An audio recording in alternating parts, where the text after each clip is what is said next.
Let you know.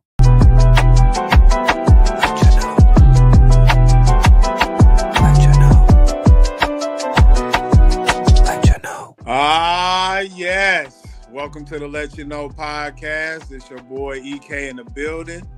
I got my boy NOZOZ in the building as well. What up, dog? What up, dog? How y'all feeling tonight? And then we got a guest on the show tonight. We got my man Jigs. What's up, Jigs? Tell him who you is and give him a little taste of who you are today. Yeah, man, I'm Fred. Fred Johnson. I'm a pro boxer out of Sarasota, Florida. Well, I train and fight out of Sarasota, Florida, but I'm from Palmetto. I'm 2-0 as a pro. I'm getting ready for my third professional boxing match, June 13th in Tampa. And I'm just trying to put myself out there a little bit more, man. It's the place to be. This is the place to be to get you out of there. We appreciate that. So who was your first two fights? One of them, I forgot these dudes' name. I don't even remember their names, man. Okay, no. They just line up over. After I punch you beat them, huh? No more. As long as you beat them. Yeah. And I see we got Chaz in the house. Chaz, can you hear us? Yeah, I can hear now. My mic is just not compatible. So yeah, I'm not using it tonight. What's up? Not much. Good to see you. Good to hear from you. Oh, I got this background on. How you doing? I'm good. How are you? I'm in the car. Yeah, I don't know if you heard it or not, but my man's is a professional boxer up here. His name Jig. You said you coming out of Florida, right? Yeah, I'm from Palmetto, Florida, but I train and fight out of Sarasota, Florida. Okay, that's what's up. So you know who Terrence Crawford is, then, right? I do. Yeah, I grew up with him. He was a little younger than me. We all hung around the boys' club when we was younger. We used to play football, basketball, the whole 9 yards. So before we start, who's the fighters that you grew up idolizing? Take your game on. First is Roy Jones Jr., but as a student of the game, you don't want to watch him because he broke all the rules and got away with it off of natural talent. But learning the art, Andre Ward and Floyd Mayweather, that's somebody who I watched a lot. And old Pernell Whitaker. Yeah, Sweet Pea. Ooh, Sweet Pea. Watched a lot of their styles, and I combined them and made my own. So let me ask you this: you said Roy Jones don't mimic his. Why you say he was out of content? His skills wasn't where it's supposed to be, or his skills work for him as a natural athlete. There's certain stuff you can't teach, and certain stuff certain fighter have that nobody ain't gonna have, no matter how bad you train, how much you train. It's just he's one of them dudes, man. It's just God gave him a gift that a lot of people don't get. Okay, all right. And then you said you like Andre Ward too. I like Andre Ward too. Yeah. He's a technical fighter. I love him. Yeah, I watch a lot of Andre Ward. Basically, the fighters who really fight with their brain and just not out there going crazy. Like I watch a lot of them, seeing what they do, when they do it, and why they do it. And it's kind of like he's saying. It's kind of like we talk about Steph Curry being such a great shooter, right? Like when you talk about the technicality of the shooting, he don't have the best form. He don't, you know what I mean, or none of that shit. But what he gets away with is just God given. So you can go out and shoot as many 3-pointers at night as you want to, but you ain't never going to be goddamn. You ain't never going to be able to shoot that good. That's just God given. Is that what you're saying, kind of about Roy? Exactly. That's what it sounds. Okay. When they got a little technical, I want to say this, like it kind of showed as he aged and slowed down. Everybody know what happened. Oh yeah, like, you couldn't break the rules at a certain point. At some point, skills paid the bills, and yeah, that's true. Bernard Hopkins is one of those guys who was solely focused on skill, and see how far he went. So I got another question because we got a close homeboy who's very into boxing, and he's always telling us that Mike Tyson is an overrated fighter. How do you feel about that? I feel like I get why people say he overrated, but you can't take away his accomplishments. You know what I mean? But skill-wise, he was explosive and just like he had power from God. You know what I mean? So he another person who got away with a lot of stuff. But you can't take away where he trained from, man. Like, he came from the ground up. So I won't never call nobody who accomplished as much as he accomplished overrated. Got a question. What's your opinion on this fight coming up with Crawford and Canelo? Mm-hmm.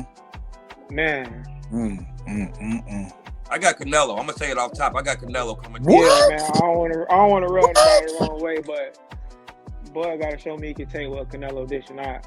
Whoa. He got to make me a believer. I like Terrence now, but he just got to make me a believer. I ain't putting no money up on this one. Usually I bet.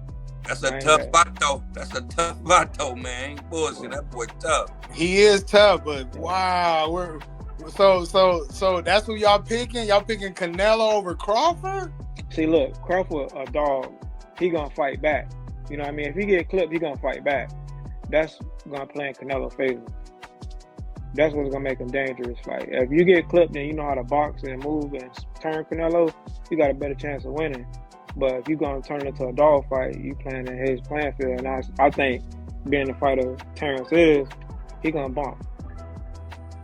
You know what I mean? I'm a novice when it comes to boxing. I really don't know much about boxing, but I've seen both of them fight, and I can tell that's gonna be it. She might know more than me about boxing, to be real. But that I can tell that's gonna be a special fight just by the way seeing both of their styles. It definitely. I want Crawford to win bad, man, but I ain't putting no money on that one.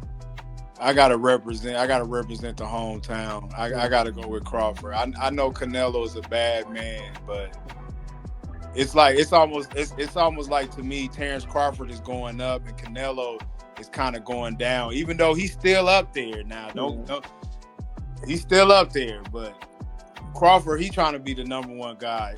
That's gonna be a great fight. I can't wait. I just don't see Canelo fading away.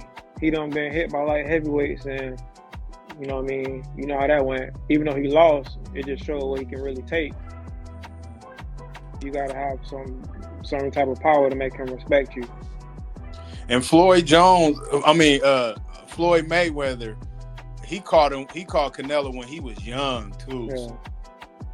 Yeah, you're a grown man now. Yeah. But yeah, I'm interested in that, especially like I said, for a novice that probably know about 5 boxers in my brain. I definitely want to see that fight. Ches, do you watch boxing at all? I grew up watching it. I'll catch it every now and then when my dad is watching it, but not really as an adult. But you show up at the parties though for the liquor and the chips though, right? I don't. Nigga. He's trying to call you out. He's trying to call you out, Ches. I know. Call you out. Although I should. No, I don't. So I got another question since we still on boxing. So growing up, boxing was like it was a big thing growing up. Watching the fights like Tyson versus Berbick or Tyson versus Spinks or Lennox Lewis versus Riddick Bowe.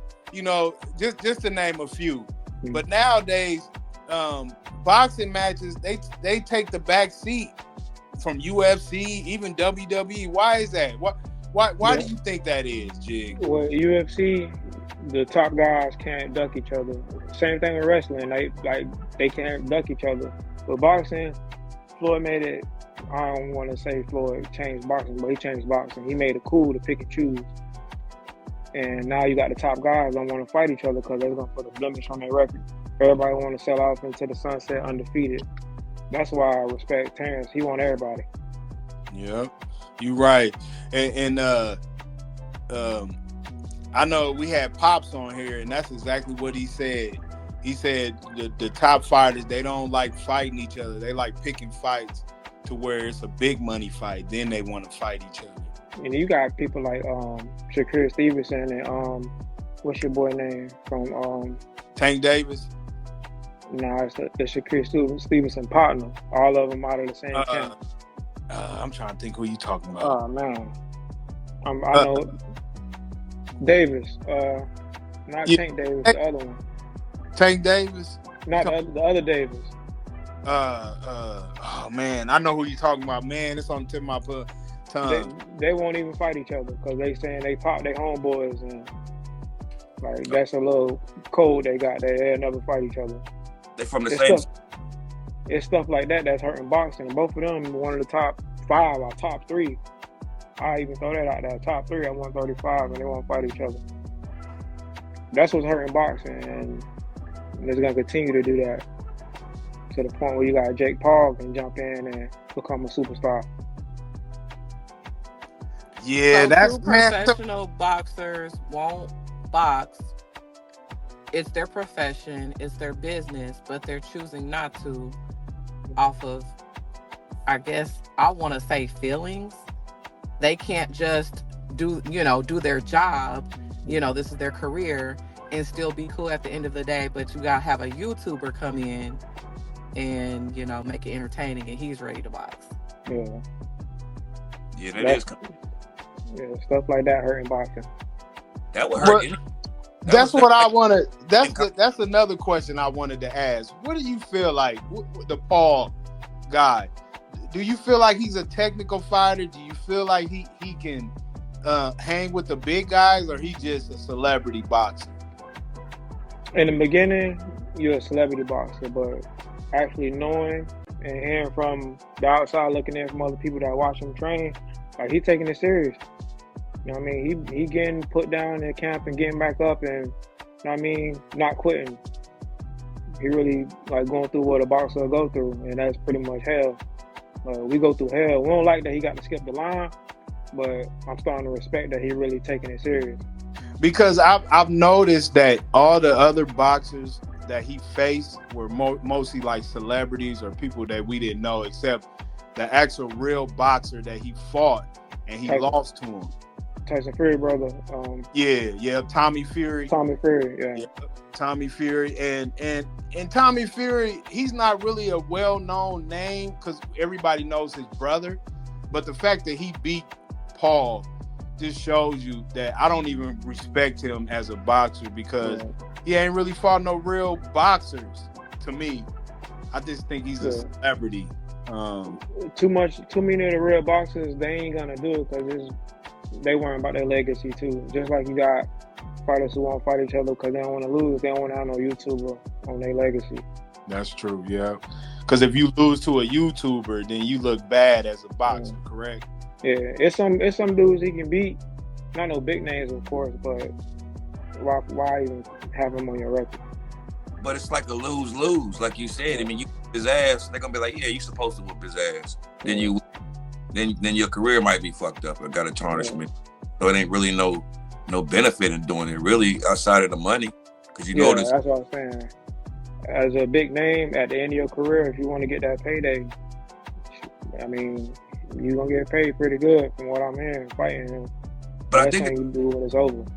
I think it's interesting that you brought that up, being that boxing is like, it's not a team sport. It's a, one-on-one sport for one, the most alpha male sport, manly thing you could do is, hand-to-hand combat, basically, in my opinion.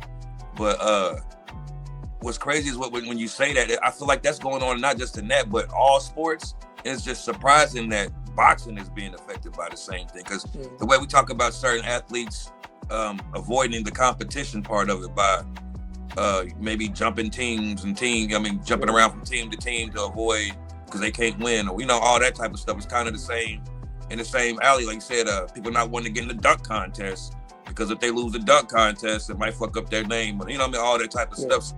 It seems like the generation of sports basically is the brand is more important than the sport at this point now for a lot of these athletes. Yeah, I agree with you. It's like it's becoming more of a business instead of competition. Right. Which is good for you, as far as the guy making bread and all that. But as far as the fan of the sport, we kind of like, what's going on? And also to piggyback on the question that Eric asked. Remember, I'm a novice guy. I don't watch really UFC, boxing like that, none of that. But what I do know is like when it comes to it, I feel like it's the names. A lot of these names aren't big names enough to grab the attention of a novice like me. And so, but if I'm on TV and I hear Charleston White about to fight Bun B or some silly shit, like I feel like that's bringing more attention because those names are bringing the, you know what I mean? Even neither one of the niggas can fight, but I want Tyson versus Paul. That was a money grab. Listen, in boxing, I feel like a lot of the boxers don't really have a big brand outside of the main Tank. Like I said, as a novice, I know Tank Davis, I know Floyd Mayweather, I know Canelo, and I know Terrence Crawford now. Terrence Crawford, like the hottest. Terrence Crawford turned from 2007, and people just hearing about him in like the past 5, 6, 7 years. You know what I mean? Right. That's from us. Like, we can't skip the line like Jake Paul did because he already had that following. You know what I mean? And he had the money too, so another thing. Yep. Kind of like when we talk about the podcast. Me and EK talk about it with the podcast. Gilbert Arenas can start a podcast and get 100,000 million subscribers like that, because not only can he got the money to build his own shit in his basement, a million people already know who Gilbert Arenas is. So those type of people get to skip the line when it comes to, you know, shows like this and whatnot. But just makes the grind even better though if you get there, you know, get to the top. Let's start with the best pussy ever cake. Just want our opinions on it. Yeah, I want to start with you, Tess. You know, I mean, you've been kind of, you know, I mean, you the girl, we talking boxing. Let me get you rolling real quick, man. And just so I have a clear understanding, it's a cake that her boyfriend bought her to her birthday party where her family, parents, and friends were attending, right? That's correct. Extremely disrespectful, in my opinion. Okay, so people were arguing, oh, she's young, she's in her 20s, that's cool, we get that. That's a cake that you give your girlfriend at home. Why would you give your girlfriend a cake like that in front of her dad, especially her dad, her mother, anybody in her family? None of these people know her intimately. They don't want to know about her coochie. They don't want to know any of that. And in my opinion, I probably would have been giving him the side eye. Like, we would have had to have a serious conversation. As a mother, if your son did that to his girlfriend and you came to the party, you would like grab him by the ear and pull him outside and be mad at him type shit? Like, we would go talk. I'd be like, what the fuck? Why would you give her this cake? And and I'm there, and this is my son, and her family's there too. I would feel obligated as a mother, like responsible as a mother, to say something to my son. Which is just basically questioning why would you do it. And when he says, I was just trying to be funny, mama. Then right, or that's disrespectful. You need to apologize to her parents and the rest of her family and put that shit up. And you need to go grab her another cake. Jig, is she being too sensitive, cuz? Man, I got 2 daughters, man. I don't want to see that. Right. I get it. I mean, it can be funny, but do that at home. EK, you a daughter daddy too. Are they being too sensitive right here? Come on. You got a sense of humor? I mean, I mean, it's a sense of humor, but you know, it's a fine line when you gotta do it though. Like, you can't just put it out in front of your family just like that. Now if y'all was like super close, then everybody would understand and get the joke. But I'm like Jig. I got daughters too, so it's like, yeah, I wouldn't like that either, man. I would have to question his loyalty. You know what I mean? Like, hold on, let me pause. No father wants to know that his daughter has the best pussy in the world. Seriously? Right. You don't even want to know that your daughter is having sex, let alone him bringing out a cake. You know what I'm saying? Like, oh man, that's wild. That's wild. Say something real quick. So every girl thinks they got the best pussy ever, first and foremost. So that's every girl thinks they pussy the best. Second of all, I'm gonna reverse it. Now you let's just, the people that don't have sons, just pretend you got a son, right? And same event, same birthday party, and the girlfriend makes the cake for the son that says best dick ever. Then what, Chesney? What do you say then? Now, you know there's a double standard. I would still feel, I'm a boy mom and a girl mom. I have 2 sons, 2 daughters. I would still feel some type of way about it. Like, girl, are you for real? Like, I'm still having the same conversation, but I know that men would be very proud of their sons. That's my opinion. Listen, I would be proud in the inside, but on the outside, I'll be like, listen, I would have to pull them to the side and be like, listen, that don't fly. Because you just as a parent, like as a parent, you always want the best for your kids, and you don't always want your kids to look negatively in a certain light, especially from other people.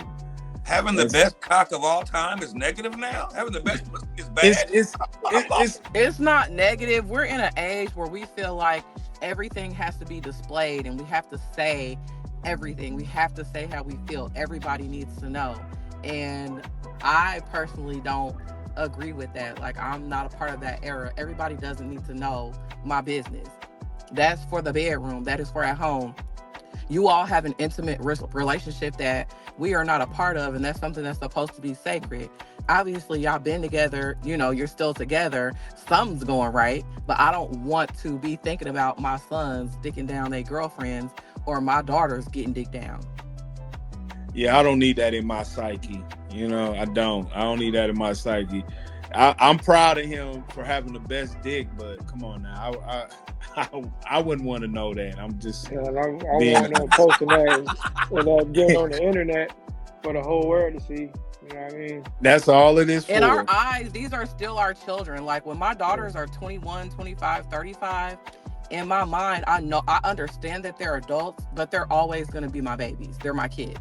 They're my children. You know what I'm thinking about? I'm thinking about Kim Kardashian. Remember when Kim Kardashian had her sex tape, and then like recently her daughter was able to get a hold of it and show her the sex tape that she had years ago, and now she's so embarrassed about it.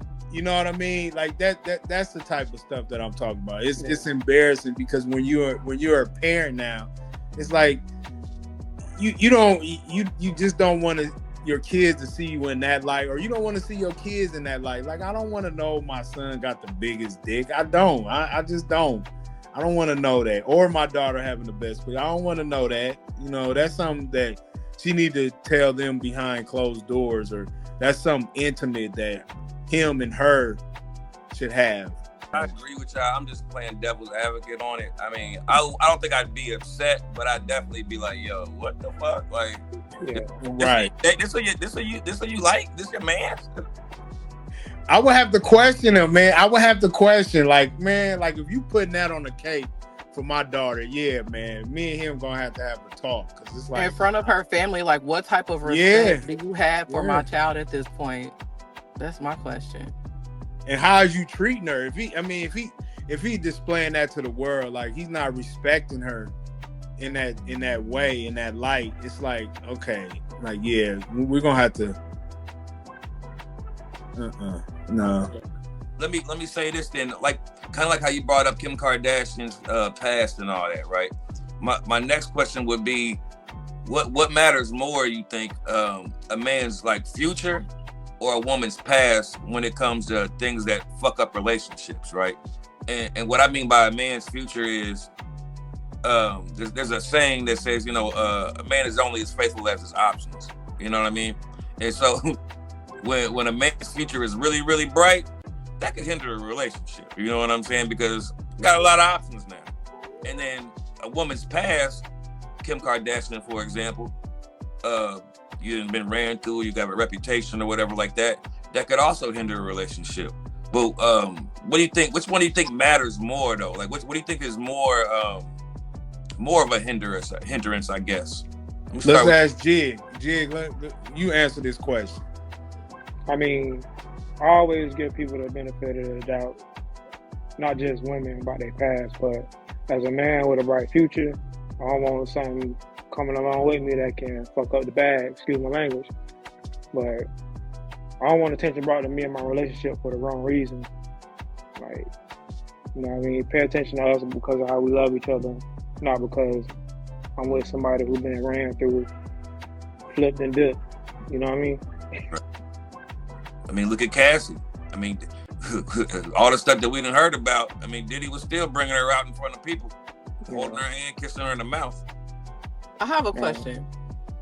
Bring it up. are those women ran through, or is it just terrible because their shit's just public? Because I'm sure they were just fucking as much as anybody else, but their shit's just on display for everyone to see. That's a good question. If I didn't know and nobody didn't see it to be constantly brought up, I'm cool.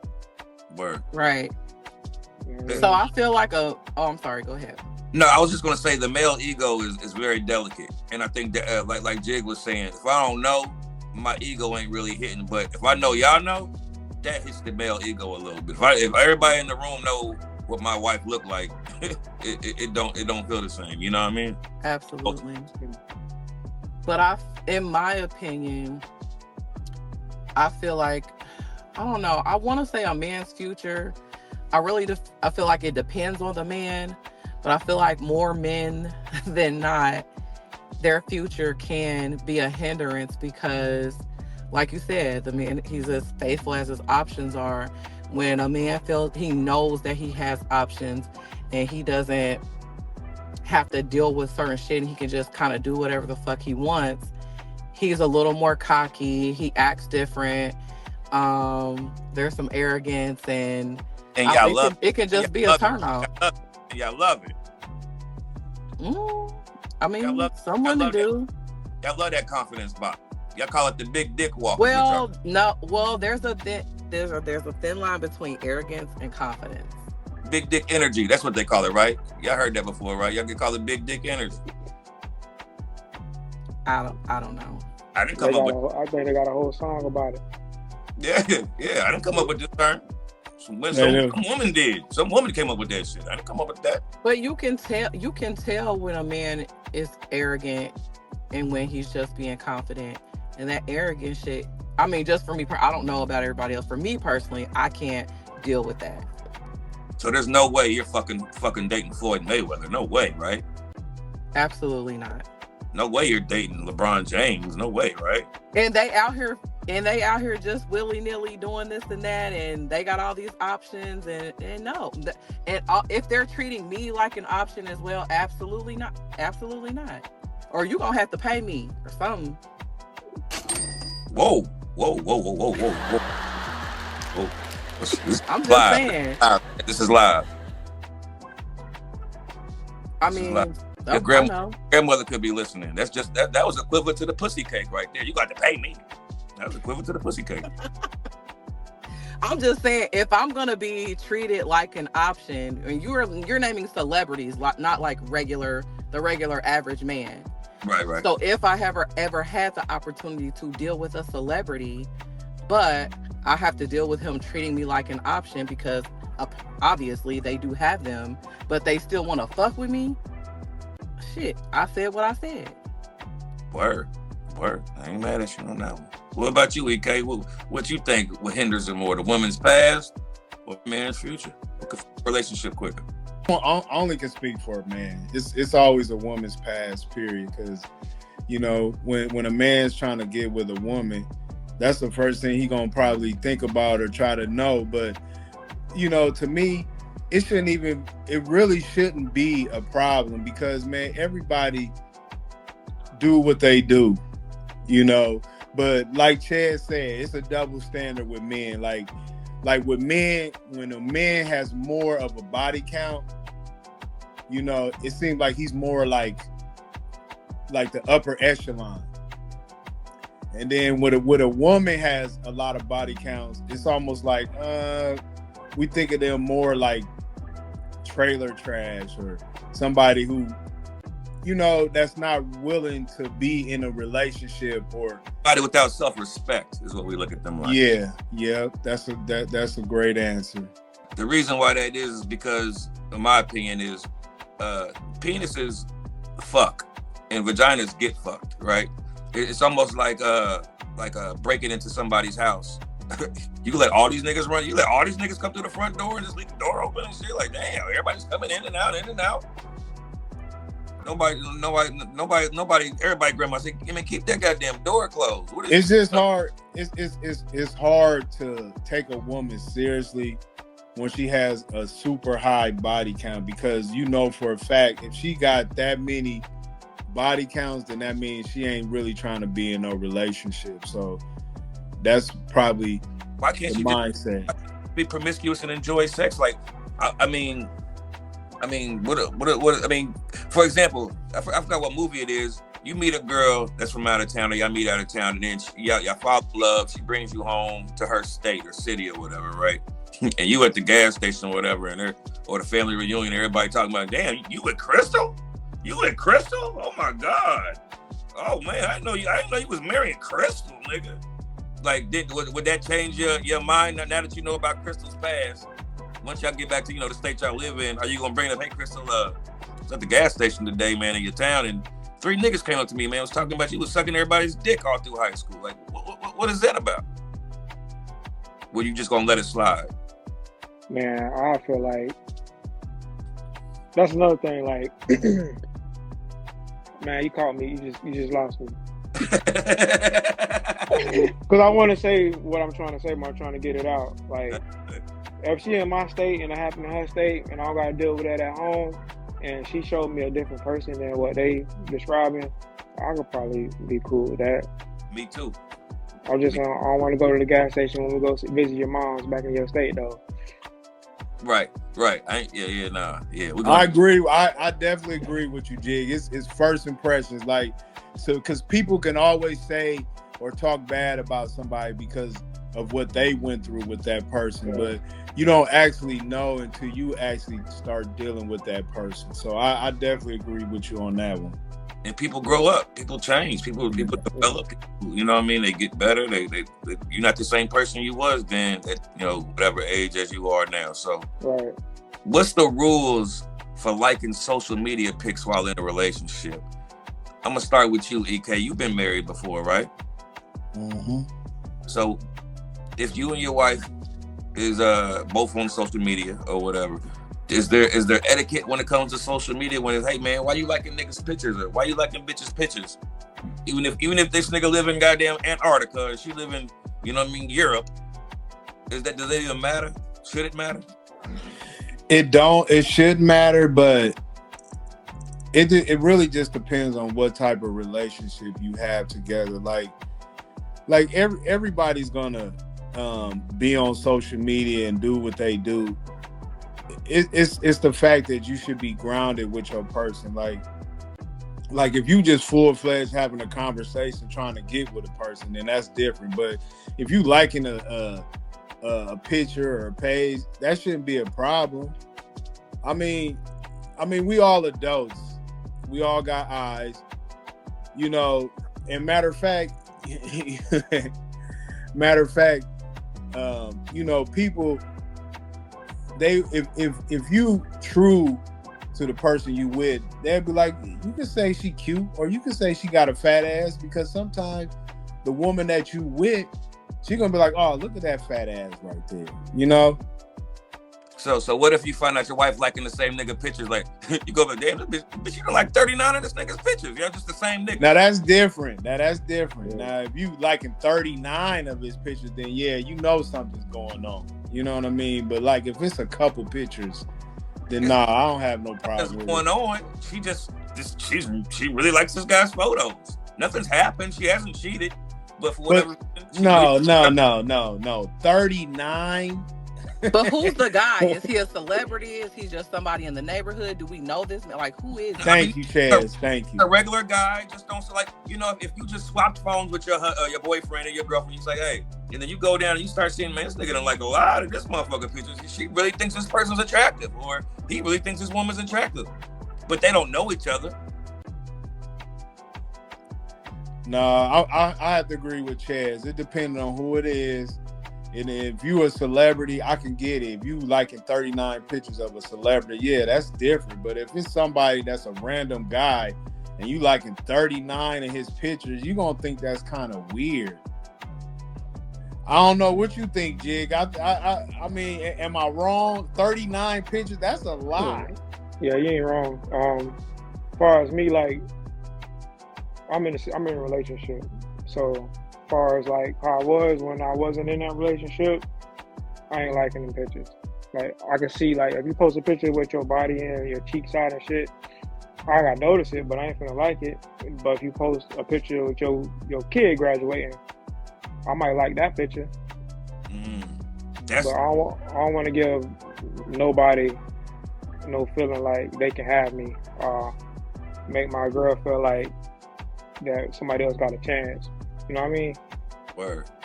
Word. No, that's real. Right. Or feeling like she had to be insecure and always got to check on you and, you know, check your phone and stuff like that. No, I don't want no relationship like that. Somebody got to keep checking my phone to think that they think I'm always cheating. Then maybe me and that person is not compatible. From likes, though?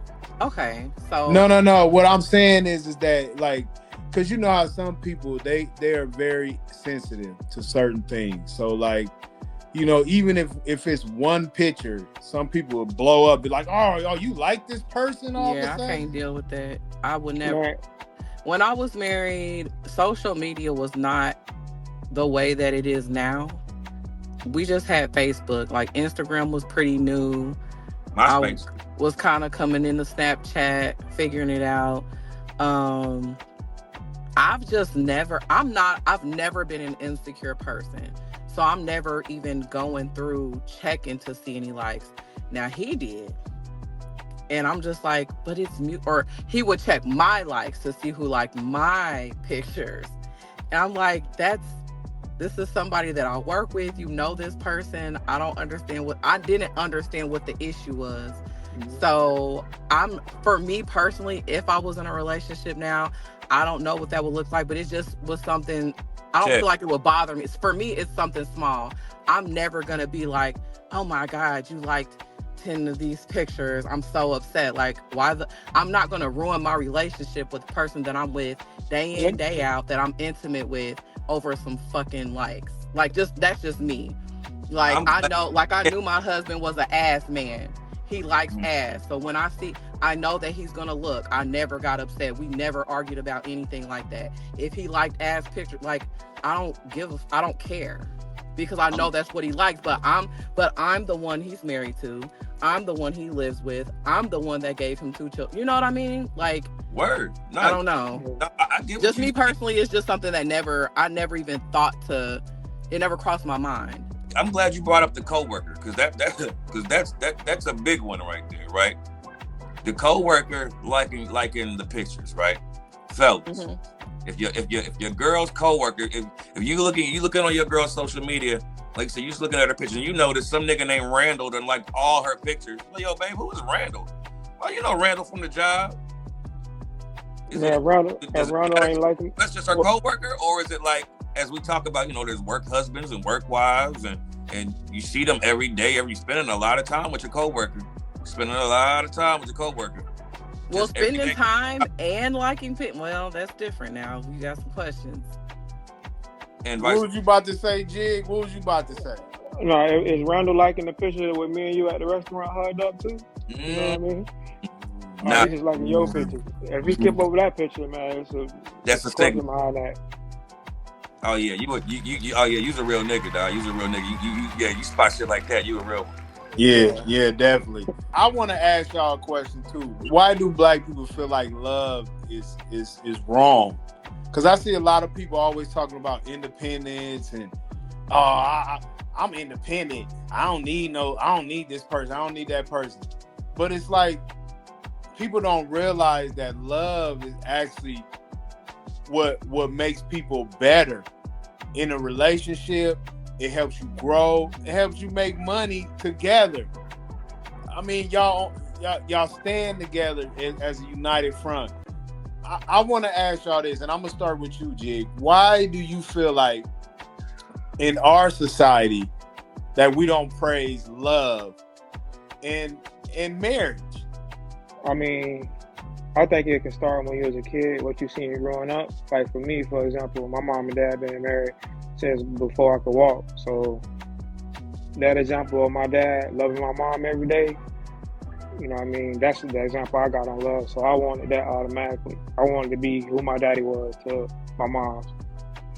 And you'll probably get somebody else who has something different. Their mom was in and out of relationship, or their dad was in and out of relationships and arguing and fussing and fighting, and it was fuck love, I don't need this. Having a mom like, I don't need no nigga, we don't need no man taking care of us, I got this, I'm independent, blah, blah, blah, shit like that. Just from what I've seen and being single these past few years, is just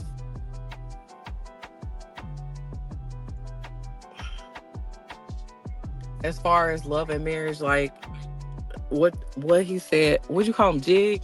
What he said, and then also people just are trying to use each other to try to get a leg up, or this is on the other side, trying to use each other or seeing what they can get out of the other person or manipulate them versus actually liking the person and loving. They're afraid of love. They don't want to go through the same cycle that they saw growing up. And a lot of men, which I don't blame them, they get married and, a woman decides to file for divorce and she gets everything, and that shit is crazy. Like, I feel like I've always been the breadwinner most of the time, and I would never have a problem signing a prenup. Like, niggas just need to start. I'm sorry, I'm sipping over here, so I might sound a little like all over the place. Shit, get a prenup. You can still fall in love and be in love. Just signing a prenup doesn't mean you don't love the person. You just want to protect your ass. You don't want to end up in that position where you're getting a divorce, you're losing everything, you're fighting for your kids, and you just asked out with nothing. Like, I don't think it's fair on the man's part. Either we're gonna split this shit 50-50, as far as what we obtained together, or I'm gonna leave with what I came with and you leave with what you came with. Like, I don't understand some of the women that do the whole divorce thing and want to take everything and leave you with nothing. Like, see, that's the scary part for a man. That could be scary, right? But I don't know. I'm trying to get it from a woman point of view. Like, I'm trying to see it from the other side. Well, I'm gonna say this. People don't realize that in relationships, whether you in a relationship or you married, there's always give and take. I mean, it's never going to be 50-50. The problem is that people don't realize is that sometimes a woman is probably going to take more, and then there's going to be times where the man is going to take. It's give and take.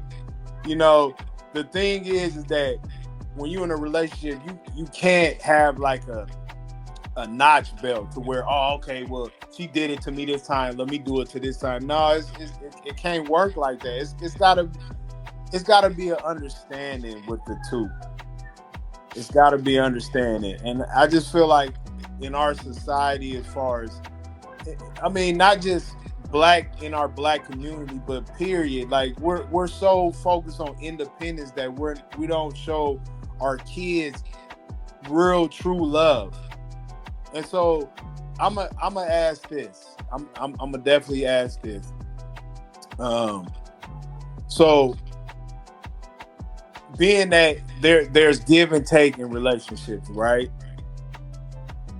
What do you feel like that you can endure that won't affect you in your relationship? And I'm gonna start with you, Jig. Like, how much you think you can take till you can be like, oh no, this is going too over the top. Like, she feel like she's using me. Can you ask that again? Okay, so in a relationship, right? There's give and take all the time, because you can't sit up there and say that there's 50-50. There ain't no 50-50 in no relationship, especially when you married. So what I'm saying is that what is your threshold as far as what you tolerate to where you feel like, I'll take it, but I'm not going to take so much?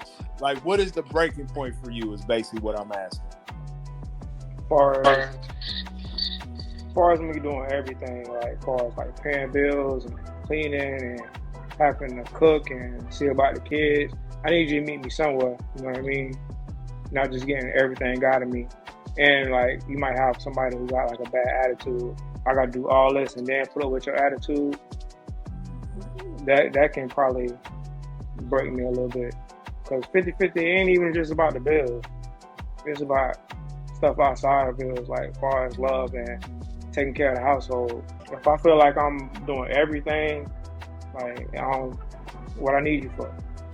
Man, when it comes to that, man, I think a nigga like me, I kind of go with the weather. One day I might be mad about this. One day I won't even be mad. Maybe tomorrow I ain't even mad over it no more. So it could be a bunch of things, to be honest, man. I don't even know. Well, we got, is that John Sr. in here? Yeah, unfortunately. Hello, everyone. Just the man we need. Just the man we need. To spit that knowledge. It depends. You know, you got to understand. You know, I had this talk with someone just today, and the thing is, as each generation changes, I think the idea of what love is changes, because the dynamics from the beginning has always been love was in the household. And so, you know, if you go back, say, 20 years, what was love was when your family sat at the table and everyone had dinner together. You know, you went to church together. You know, now you think about it. Go out on a date with your significant other, sitting at the table, just the two of you. You say you love each other, but the first thing you do is you both grab your cell phones and start texting or looking at some other situation. I just don't think that the newer generation knows what love is. I think a lot of us have been so entitled, and all of us think that someone owes us, you know. And so I think, you know, to me, when I was coming up, I think I loved my grandmother more than I loved my mom, because my grandmother lived with us. But my grandmother brought all the basics, the cooking and the cleaning, you know, the country atmosphere. And then here comes my mom. Now I watch my daughter, I watch other young women around me, and the things that men expect that they got from their mother, it's no longer in existence. So most young folk are just on survival mode. I don't think it's love. I think that most of the time you get with someone, hell, a lot of us are with people we don't even want to be with. So how can you love someone you don't want to be with? You know, you have two babies back to back by a guy, and you convince yourself that you got to be with your baby's dad. Word. You know, and then think about it from a woman's standpoint. You know, in relationships, marriage isn't all it's made out to be. You know, marriage used to be a thing where two people kind of came together and it was them against the world. Even if you had 10 kids, it didn't matter. You know, whatever you said as the daddy, that was the end of it. And whatever mom said after that, because the thing was, hey, wait till your dad get home. You know, Mother's Day. Think about what you get for Mother's Day now, what you give for Mother's Day compared to when you were coming up and you seen what people did for their mother. You know, athletes would buy houses for their mom as soon as they made money. They don't do that shit no more. They go to the strip club. Yeah. Going to the strip club on Mother's Day is wild. Yeah, because you know, you got to remember. I think all women have some love for their children, but I don't think all women have loves for their mates. A lot of it was lust. You know, a lot of it was financial. And hell, sometimes you just didn't have nowhere to go. So that's why you with this nigga. You hear people all the time say, hey man, why you keep letting that man whoop your ass? And what does she say? Oh, when my kids get grown, I'm out of here. Well, then you've been with somebody for 20 years, where you gonna go? If you even last that long, you fuck around by year 6. Yeah. You know, you said when you were a child, you used to see your dad walk up behind your mom if you were in a two-family household, and you see the man stand behind her or kiss her on the cheek, or if he worked late at night, she had his plate on, she'd get up in the middle of the night and fix his plate and shit. I tell you what, let a nigga come home on the graveyard shift now. He better stop at the drive-thru. Ain't no meals waiting on nobody. Those days are over. And that's love. You're exactly right. life has never, ever, ever been 50-50. Ever. It's impossible. It's impossible. One of the reasons is that men have always had this macho image. You know, men don't want to cry. I was telling Evan, we were talking about this just the other day, Evan and I was telling him about a podcast would be good to talk about the emotions that people have when they lose someone close to them and how we try to play it down. You know, you think about it. When you were a kid, you go to a funeral, everybody's crying and hollering and screaming. Now you go to a funeral, these fuckers are putting bullets in the casket and bringing bottles of liquor in and shit. And all these big ass t-shirts. And now, hell, they're making the dead people stand up and shoot crap and all that shit. That ain't love. I mean, we lost respect for life overall. Yes. Yes. I think the main problem is when it comes to things like this is, like I said, we lost respect for life, but we lost, I don't want to say idols, but we lost role models in the community that also have respect for life. I mean, you know, when you're making music, you're making movies, you're making TV shows, and it's murder, murder, murder, steal, steal, steal. I mean, these kids aren't going to grow up to have any frame of reference for what it actually is to respect each other, to treat each other like human beings.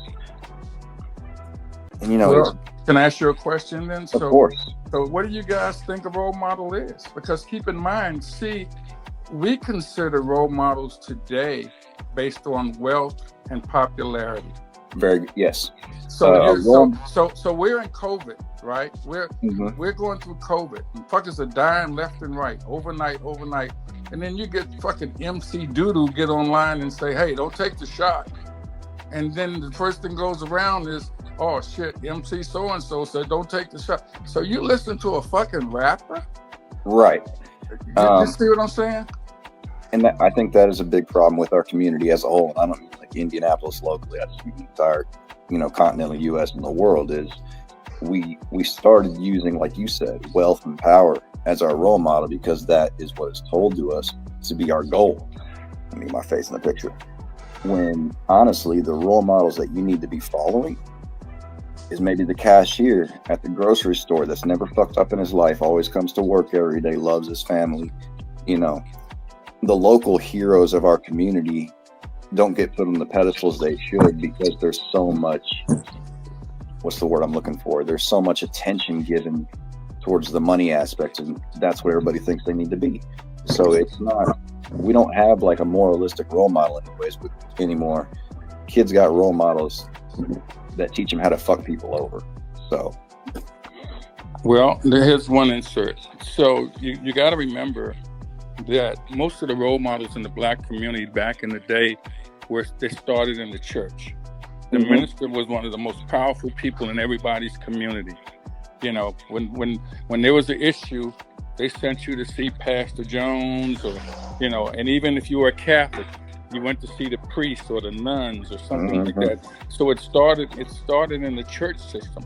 What happens is that you start out with people who have good intentions, like your Jesse Jacksons and your Al Sharptons and your Martin Luther Kings and all those civil rights guys. But what happens? Well, what America does is white America looks and they say, okay, what does everybody want? Everybody wants a White House with a picket fence around it and 2 cars in the garage. And so they constantly start giving you more, your own TV show in these days, your own podcast. You know, then how can I relate to what's happening in Hallville if I live in a fucking mansion or I live in a $2-3 million home? Right, but you know, at the same time, like I don't know where Evan went, but most of my past where I grew up in Hallville, Marsville, the East Side, Ravenswood. Like you don't have to look up to the wrong people. There's people in those communities that are doing the right thing, but you don't want to look at those people because they're not popular. They're not getting that bread like we talked about. So I think it's a choice. I mean, well, I will say this, and I'm not trying to cut everybody out of the conversation, but I will say this. So my brother comes here to visit from Washington. I'm from Washington, D.C. So my brother comes here from Washington, D.C. So he says, hey, man, take me to the hood. So I'm driving through Hallville, and he says, "Take me to the hood." I started laughing. He said, "What's so funny?" I say, "They say this is what the hood is." Mm-hmm. He says, "Huh?" He says, "Yeah, they say this is what the hood is." I said, "So now you see why I do so well, because when I came here, they were easy pickings for me." See, so a lot of times when you get guys that move down here from Chicago and New York and the Jamaicans that have really been under the scrutiny of brotherhood and getting money, they do very well. When you look at most of the blacks that have been successful here, even in the past, most of them are from other cities. Arkansas, country boys, even when you look in back in the day when they were doing the gangster thing, most of those guys came from the South. The thing that Denzel Washington did, those guys were country boys. They came because you know why they make it? Because they have no fear. I was going to say a specific example of that. Back in high school, I used to run with some GDs locally because they were actually protecting me for some problems that I was having with some vice lords. And one day, and I'll make this real short, one of the vice lord's brother, who was an identical twin to him, knocked this dude out in his yard. There were some GDs that actually came up from Memphis, and they were there, and they ended up, it was like a mile away from my house. But like you said, these motherfuckers that come from Chicago gangs, and they come from like Memphis and things like that, they arrive to Indianapolis and they see, this isn't as tough as they thought they were. Exactly. And they run amok. Like these motherfuckers from Chicago, like O-Block and all that shit, when they get in trouble, they come down here. So, well, so now when I was coming up, Washington, D.C. was considered chocolate city. It was like 95% black. Here's the funny thing. So in my neighborhood, I used to live in a middle-class neighborhood, but we lived right down the street from Kareem Abdul-Jabbar. He had a house up in the nice neighborhood. Cool. So they put a halfway house in our neighborhood, which was controlled supposedly by bad guys. They were terrorizing. They selling drugs, and police couldn't stop them. Blah blah blah blah. What did they do? They called them Muslims in. You talking about gangsters? Those are real gangsters. Yeah. Them Muslims do not play, dude. I'm telling you, they ain't nothing but a bunch of criminals, all of them, but that have been disciplined. And they rolled through there no problem in a week. See, so I'm saying it doesn't have to be a violent gang. It just has to be an organized situation to make shit exactly. happen. Somebody with training, someone with leadership skills. Yeah. Are there any young black leaders in Indianapolis? I'm sure there are, but they're not going to get looked at. That's what I was talking about earlier. That's what I mean. That's my whole point. Not going to get looked at. That's my whole point. And so are really most young blacks into politics? Some fuckers don't even know who the president. Well, they know who Donald Trump is because of all the bullshit. But ask him who was the president before Obama, and these motherfuckers are going to scratch their head. Well, politics is a whole nother issue. There man. you go. But you Nobody can't wants play to the hear game, about it. man. If you don't watch CNN News and know what the fuck's going on, you will never be. And all of that's not true. I get it. I was going to say, don't watch CNN. Yeah, I'm just saying, you gotta be. See, when you were in school, we were talking about today. When you were in school, say 20 years ago, and you came home from school, first thing your mom says, "Hey, take off them fucking school clothes and put on your play school clothes. Take off them school shoes and put on your play shoes." A kid comes home now, they ain't got to change clothes. You know why? Because they don't play outside. Right. Yep. They don't play outside. For me, it was come home and get on the iPad. For me, it was like you got one pair of shoes this year, one nice pair of shoes. There you go. Fuck them up, you got to live with those motherfuckers. And don't have 5 brothers or sisters. You don't get no new shoes. The only good thing I can say about you guys' generation, if someone asked me, just point out one positive thing. What you guys did bring to the table, you brought more unity than ever before. There's another thing we brought to the table as well. Yeah, you've never seen, 20, 30 years ago, you never seen 2 dykes walking in the mall with one on each other's ass and nobody say nothing. You never seen a black man and a Chinese woman, hugging and kissing and all that. Now these motherfuckers are like the Rainbow Coalition.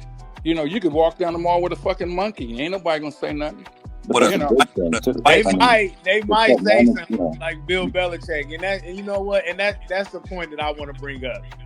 The Bill Belichick situation. Now, he's 73 years old, and he's got a 24-year-old girlfriend.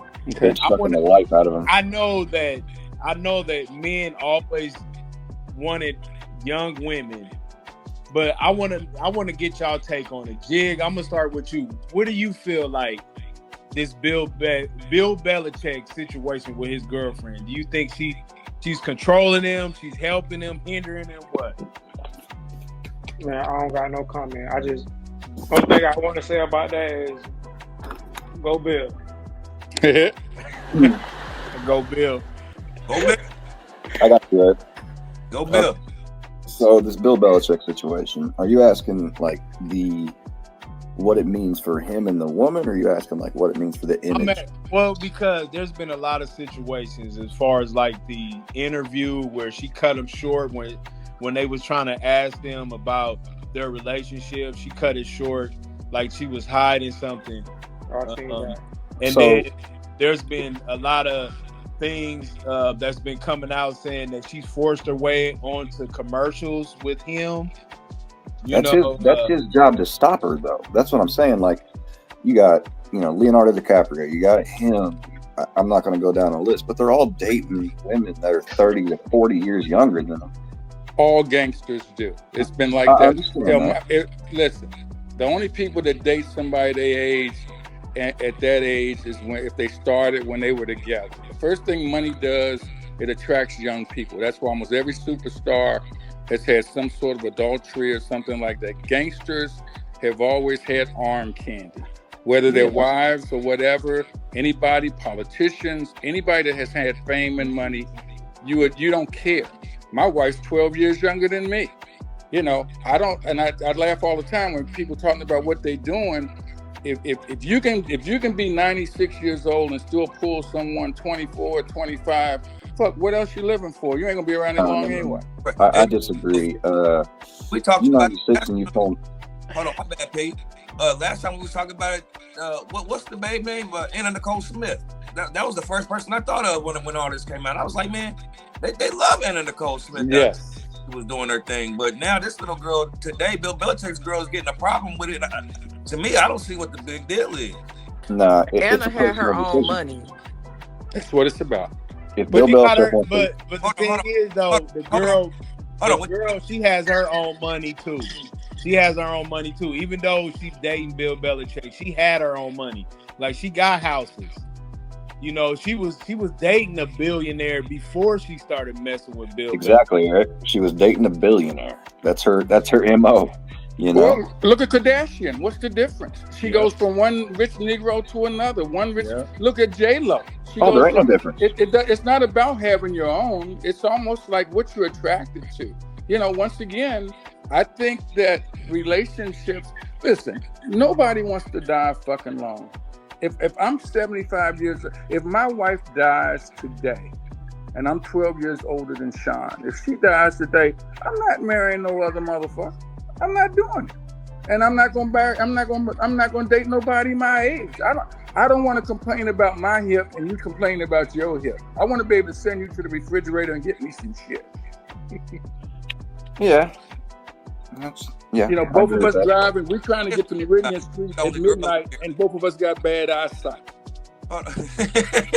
Who gonna drive at night, right? That's why I need a young girl. Tell me, what's your opinion on all the Bill, like the girl getting the hate from Bill Belichick? What you think about it? I mean, I don't know too much about the story, but men have been dating younger women and marrying younger women since literally the beginning of time. That's right. Not saying that it's right, but my thought is that we're here to procreate, and a man can procreate till the end of time. He gets a younger woman, but as far as her being controlled, I mean, she could be controlling him and making sure she got her spot and she's going to get her money or whatever That's she's looking control. for whenever his time comes. And that's on him. He's a grown man. He can make his own decisions. I would agree with that too. Yes. Because I look at the own dating scene right now, and like the girls or the women I'm interested in, and this is an age thing, and it's not like I'm searching for this age, seem to be in their lower 30s. And I think the reason for that is I'm in a position, a mature position. Women my age are also in a mature position, but women that are available in their late 30s, early 40s, mid 40s, they're angry. They're mad because they haven't been chosen and they got all these kind of things going on. Whereas the women in their 30s are still kind of just out there. And I don't want to deal with a bunch of baggage and things like that. And I'm not saying every woman has baggage and all that kind of stuff, but the one I talk to, they seem to always have some kind of like issue with their past and, men problems and things like that. Where some of the younger women just seem a little bit more free and a little bit more, Yeah, no, I'm with you. I told him, I said, man, I think the thing that's going to keep Bill alive is her calling her. Nothing better than a girl calling her girlfriends at 2 a.m. talking about, hey, Bill, we pulling up, Bill. It's me, Stephanie, Sarah. It's keeping them young. Yeah, keeping them young. I said, but my question is, why is this a big deal, though? Why is it? It shouldn't be, because old people don't want to hang around old people. Right. Yeah. Essay's been going on. So what something to do with Bill Belichick being Bill who he is? I just saw a post about all of the women, granted they were celebrity women, but they're still women, who date younger men, half their age, and they're saying, oh yeah, ladies, you should date. They said we should be dating men who are half our age plus 5. So for me, that would be 23. You gotta be kidding me. But what I'm saying is that was praised and it was positive and there wasn't any negativity around it. But when a man does it, it's a problem. I don't understand. It also has to do with what you can talk about. Like, what the fuck am I, like, if I'm 40 years old, I just turned 40, damn it. And what the hell am I going to talk about with a 22-year-old? And that's how I look at life. You're exactly right. Because I like old school music. I can't ride in the car with a motherfucker that wants to hear Doodaddy and shit. I just or Sexy Red. Yeah. So and then look, I remember went out with this girl once, just before I was married, and we're in this restaurant. And she says, I said, just get whatever you want, blah, blah, blah. And I was doing some things, so I was living real well. And so she says, she looks at me and she says, oh my gosh, look at all those people over here. And I said, what's wrong? And she says, they're all eating out of one plate. They must don't have any money. And I said, huh? She said, they're all eating out of one plate. I'm like, food, it's an appetizer. They're sharing it. Yep. And so then she looks at me and she says, hey, I just get, does turtles? She said, is turtles a fish or something? I knew then that her mentality, her young age, it was too young for me. I can't, it's how you, with a woman, is dumb, or a man is dumb, and they're attractive, but you just can't deal with them because their knowledge is so low. Yeah, but see, I was dumb too. Like, that's the thing. But you became mature sooner or later. Right. Like, I've learned in the last probably 10 years about, and I'm not going to fucking put myself on a pedestal, but how smart I actually am. But I wouldn't have known that when I was 22, 23, 24. But you're not I was out drinking 40s, getting high and fucking thugging shit. Like, I was stupid. Like, actually stupid, moronic person. But like you said, they don't know until they have life experiences that tell them otherwise, that it's the wrong way to be. So, and do you have the patience as being older than them and more mature to wait for them to learn that, because they're not going to listen to you.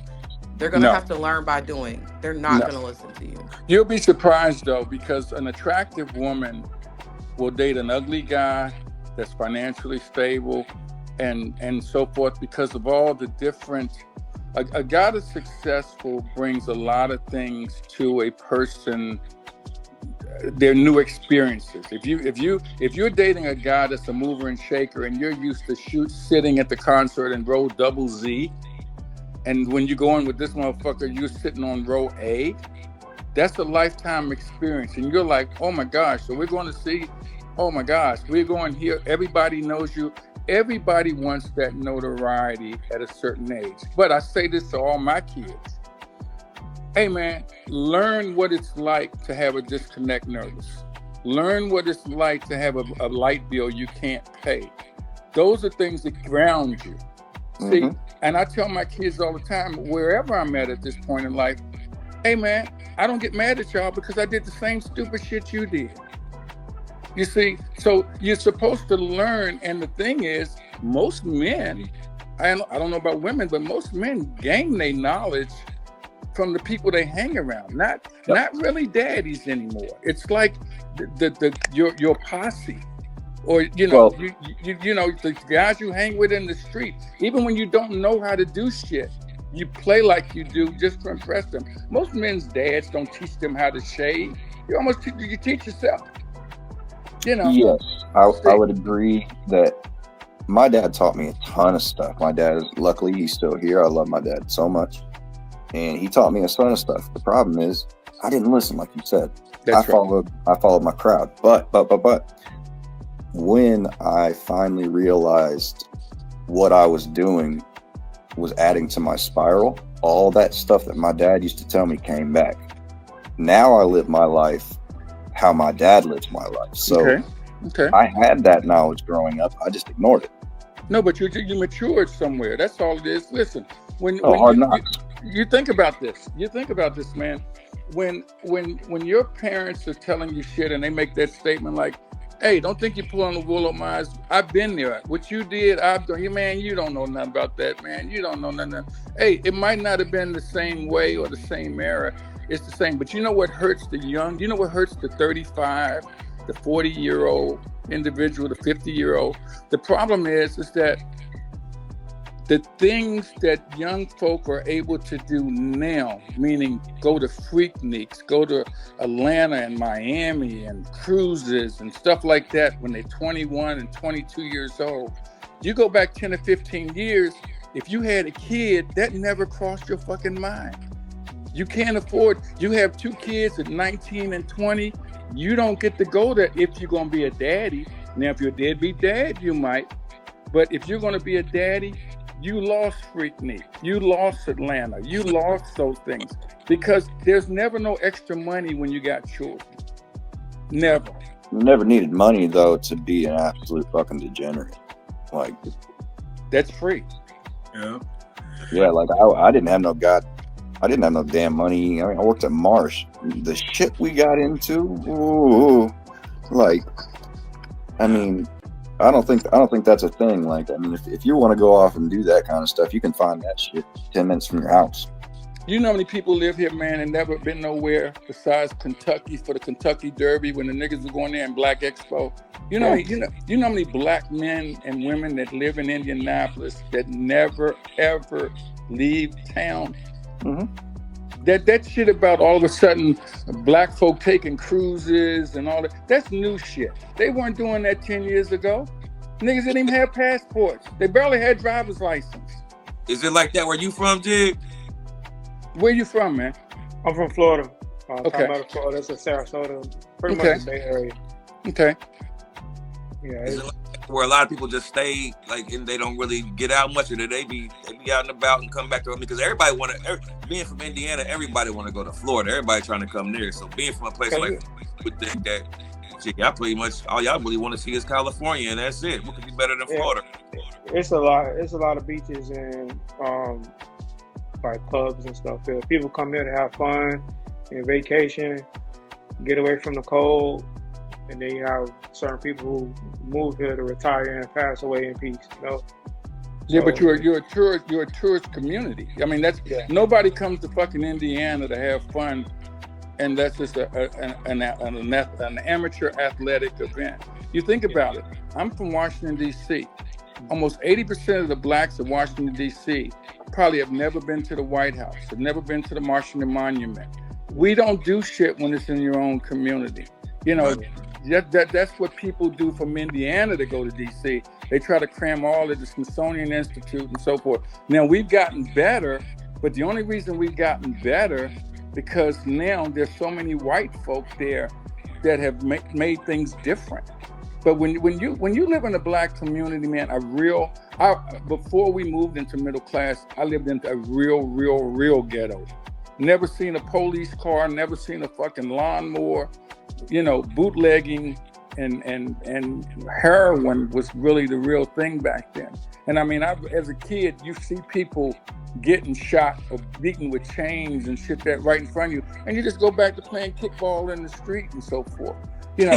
The one thing about, I think, where, in my opinion, I think what hurt black folk more than anything is when they took vocational out of the school system.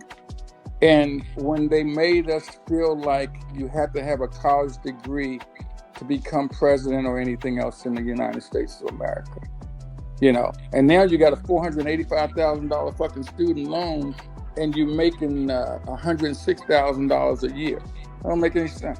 Jig, there's a couple of questions that people wanted you to answer. So I'm gonna ask you these questions. I want you to give me your best answer. The first one was, after a fight, how long do your head rings, or do it ring at all? It depends. I never been hurt in a fight until when my head was ringing. I've been hurt in sparring. Is he a boxer? Yes. Oh, okay. I thought you were in a street fight. Shit. I've been, to answer your question, I've been dinged in sparring, but never in no fight. As far as with your head ringing,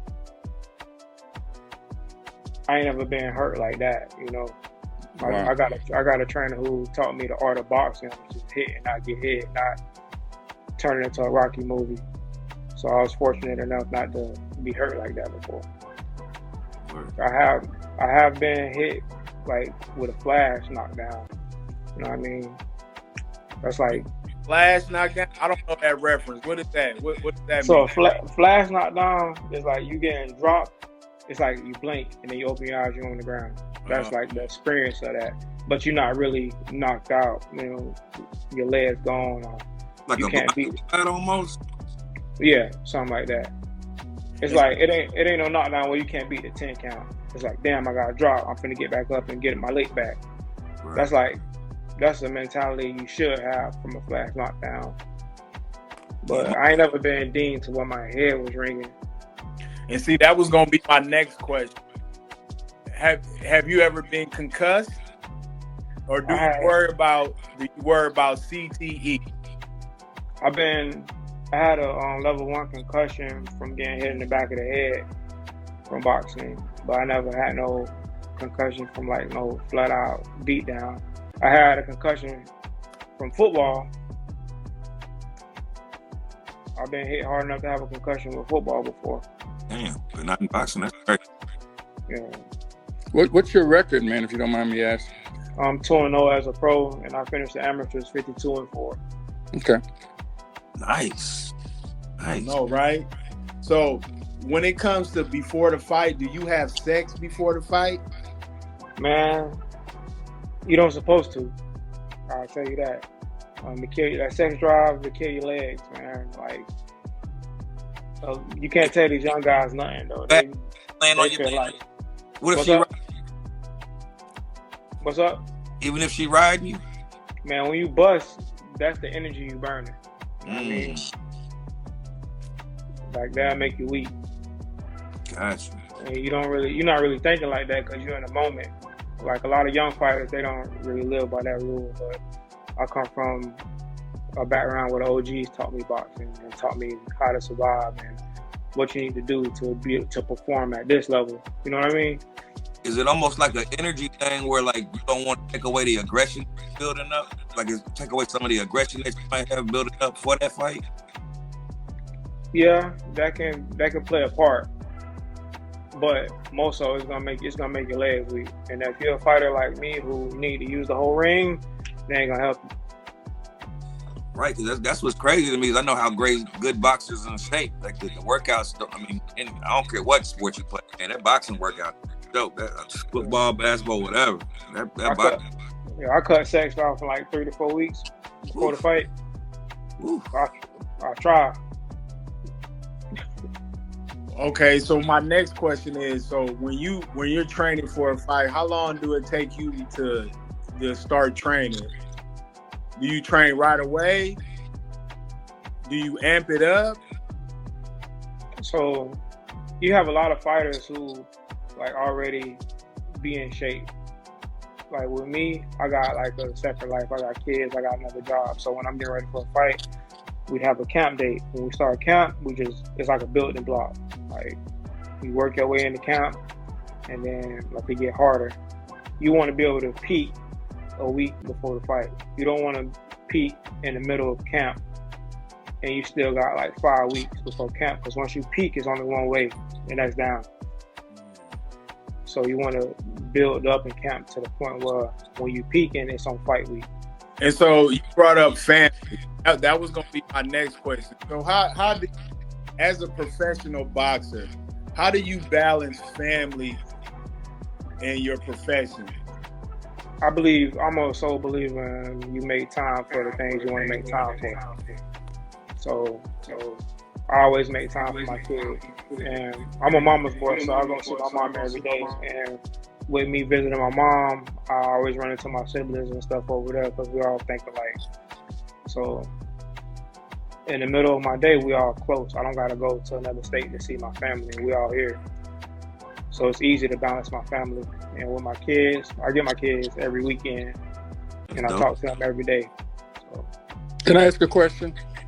So when you're an athlete and you know that you know who your upcoming opponent is, sometimes it's almost like you're like even in for example, a basketball game, and you say like, oh wow, we're getting ready to play a team that's just 21-0, and we're 10-15. So in boxing, have you ever had a situation where they say, oh, you're getting ready to fight Killer Mike, and you're like, oh shit, not Killer Mike. Is there an intimidation sometimes from what another fighter has accomplished in the past, and now you've got to come and try to overtake that? I'm a competitor, so if I know you did this, that, and the third, I want to test myself. I want to show me you better than me. That's how I look at that. Mm-hmm. But that comes from all the experience I had in the amateurs. And in the midst of the amateurs, I was doing underground boxing, like boxing at nightclubs and stuff. Mm-hmm. And I became a man in that. How old are you, man? I'm 36. Okay. Yeah, I became a man with underground boxing. You fight in places like that, environments like that, against people like that. Like it pretty much prepare you for like what you're gonna see in boxing. Or you might fight somebody like 5 weight classes higher than you with a murder charge. You know what I mean? Right. Like Mike Tyson. Did we ever ask you what weight class you was in? Welterweight, 154. 154. Ooh, that's heavy. I walk around like at 180. Really?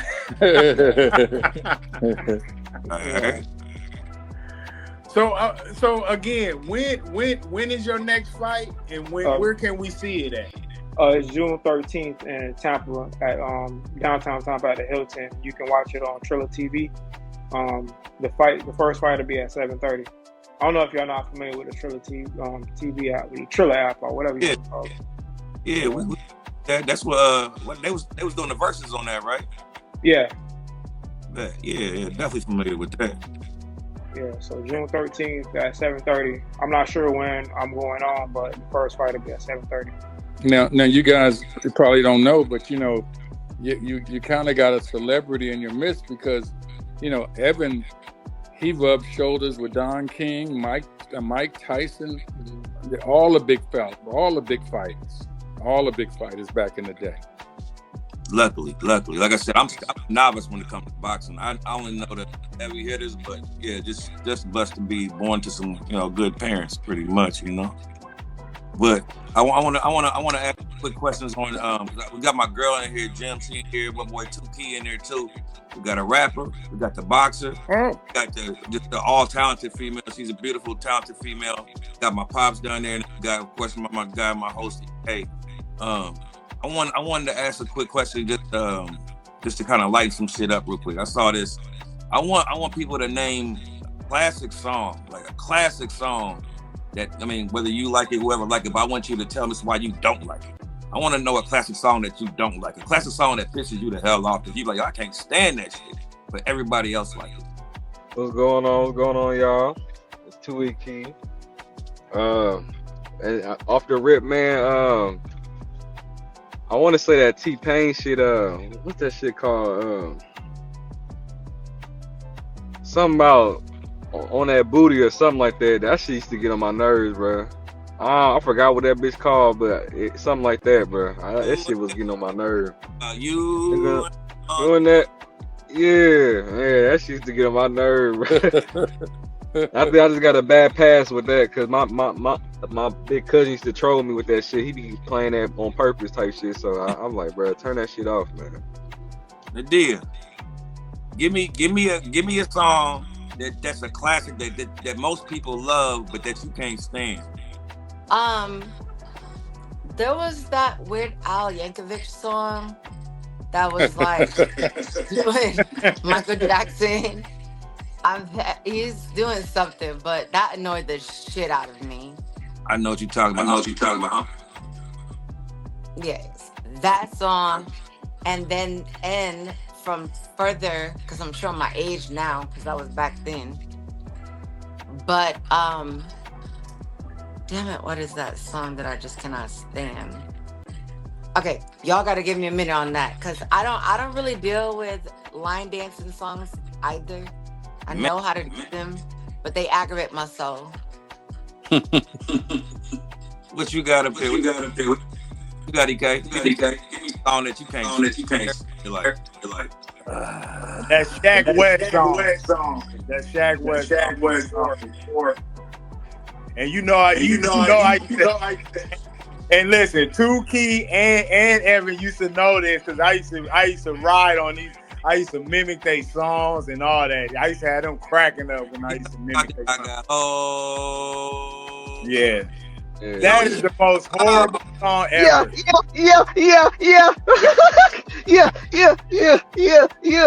That song is horrible. That song is horrible. Listen, I know people get pumped off of that song, and it be on basketball games, football games. You be hearing it throughout the stadium, but still, man, that song is trash. And you know I used to hate it too. I used to hate that. And then Lil Uzi Vert. I couldn't stand Lil Uzi Vert. I don't care what song it was. I couldn't stand his ass. Wanna know why? What you got, Dad? Tell us the song. Like I said, you older.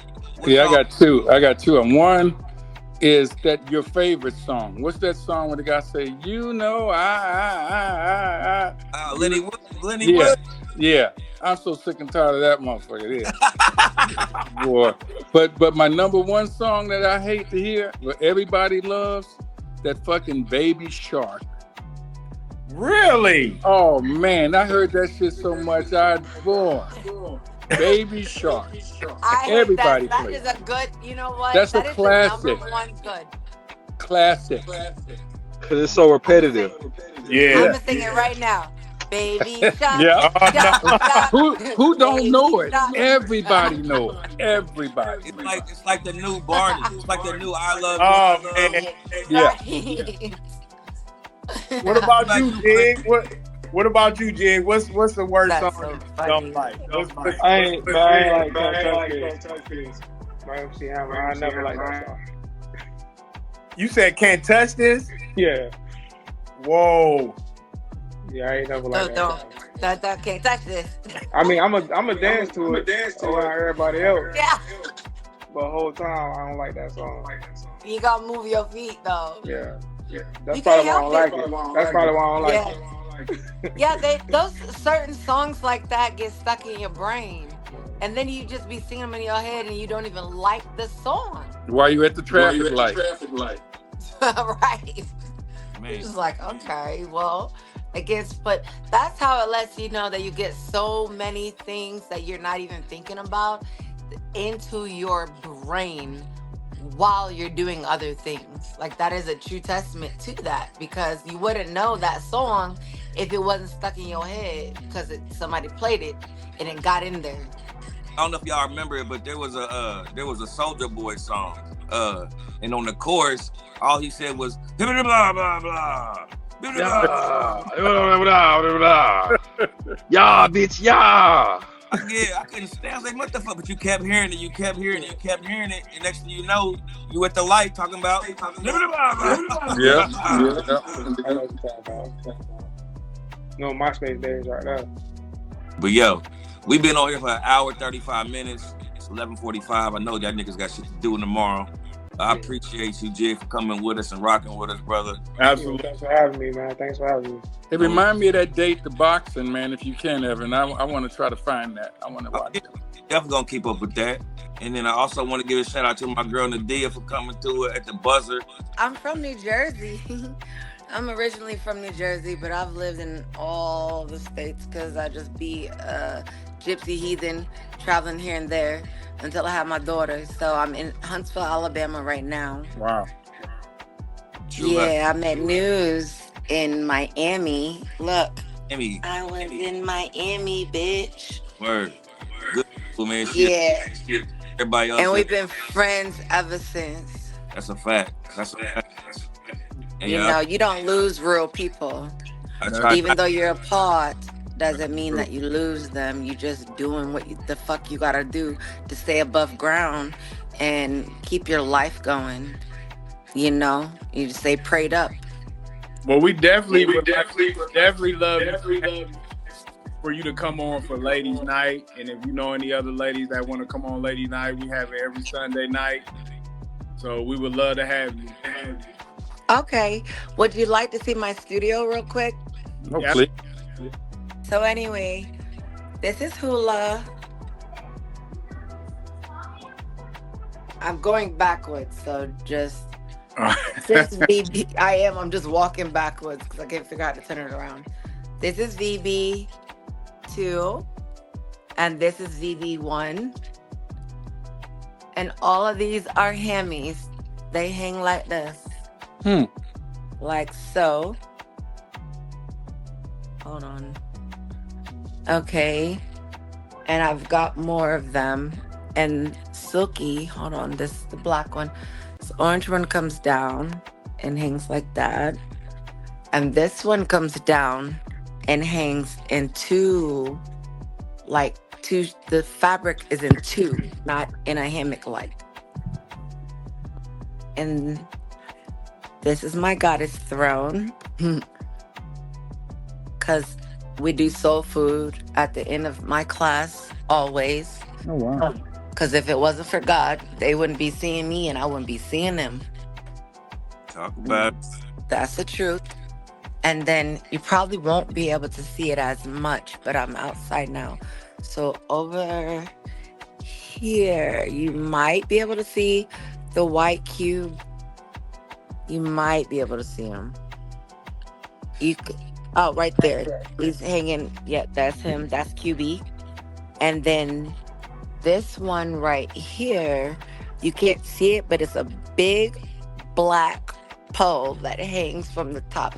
I call him Superfly. Y'all can call him what the fuck you want to. Don't make me know, never mind. Hey, if you call them Superfly, that's what we calling them, Superfly. This is my studio. This is what I've created. Wow. It's Shandy and all of that. Well, take us out, EK, man. I say appreciate y'all, man. Take us out, EK. Well, first of all, before I take us out, Jig, you want to give a shout out your social media page and everything else before we go? Any social? Oh yeah, yeah. You can follow me on TikTok and Instagram at Action Jig, ACTIONJIGG, and like I said, TikTok and Instagram, same name. June 13th in Tampa, Florida, 7:30. That's fight night. So, we definitely gonna be watching. Triller TV. Who's fighting? my man above you. My man above you, Jig. He's fighting in June. Up here. I gotta learn how to do this with y'all, okay? So bear with me. I'm gonna keep you tuned in. I'm gonna send you all the links because I'm gonna get it from him because, like I said, I'm fucking with him. Cool beans, because I thought he was like, oh, it's a fight, and I was gonna have to join. I was gonna have to like enter the contest. Not that type of fight. So I'm looking like, who? That's why I'm asking. And then I'm gonna be like, what I get? Do I get a bar tab too? You guys can go to on Facebook and Instagram and Aerial Experience. It's a long ass word, but Aerial is spelled AERIAL and Aerial Experience. Okay, I did that for a reason, and you can always go to www.anaerialexperience.life. Because if y'all don't have this in your life, you are missing out. I love my job, and my people that come to me love me too. I want y'all to experience it, men too, because it's gender friendly. It's just most men will be like, I'm not doing that, but it's not that I only teach one thing. I teach multiple things. Do you gotta be in shape to do it? Matter of fact, no, we go back and say I don't want to keep you because we're gonna get you. We're gonna do a show about you so you can talk about everything. Yeah. We gotta keep you a mystery right now. Hey, Okay. 2 Key, give your shots out real quick. Give your shots out. First off, shout out to my 2 big brothers up there. First East and then EK. You know what I'm saying? I'm always gonna say I'm proud of y'all, man. Keep it going, man, and just keep on thriving for the best. And then with me, shit, I got some music on the way. Shit, I got some shit that I'm about to drop actually next week. Official 2E Key on YouTube. Official 2E Key on Instagram. Facebook is gonna be Keon Turner, the word of Key. So it's some shit on the way. I just did that balloon popping shit not too long ago with my boys on there. Check that out. Shit was funny as hell. And you know, so shit, check that out. Shit, check that out. Yeah, buddy, that shit was funny. You check that out. Y'all see how that played out. Yeah. But yeah, man, that's it. Y'all keep on doing it, man. Let them know. Let you know. Well, my thanks to Big John Freeman down there. It's a pleasure. Always a pleasure. The inside, you know. My pops. Appreciate you. Well, I'm proud of all of you guys, man. It's good to see people doing things and communicating and getting along. You know, and the best thing is knowledge, man. When folk can get together and especially from different cities, you know, that's what was so great about this moment to me is, you know, I didn't know you had people from Florida and Miami and, you know, and so forth and so on. And that's good because there's more to just your city, you know, so keep doing what you're doing, man. 4th of July at my house. That's all I can say. Hey, that's what I'm talking about. Yeah, you know how we do it. So. Yeah, we know how you get down. Oh, you're going to have to do the 4th and the 6th. Well, it usually goes that long. Okay. I won't be able to make it there till the day after, but I'll get there. Well, I want to appreciate everybody coming on, all the guests that came on, all the Let You Know subscribers. Man, we can't do this without you. Appreciate everybody for coming on and giving their insight. We definitely got to have y'all come on again, so don't be stranger. If y'all can, send y'all info to us, you know. That way we can get in contact with y'all so we can get y'all on even more, you know, because we trying to do more shows right now, but right now we just sticking to what we know. But appreciate y'all, and we out this bitch. Peace. All right. We out this bitch. Peace. Let you know.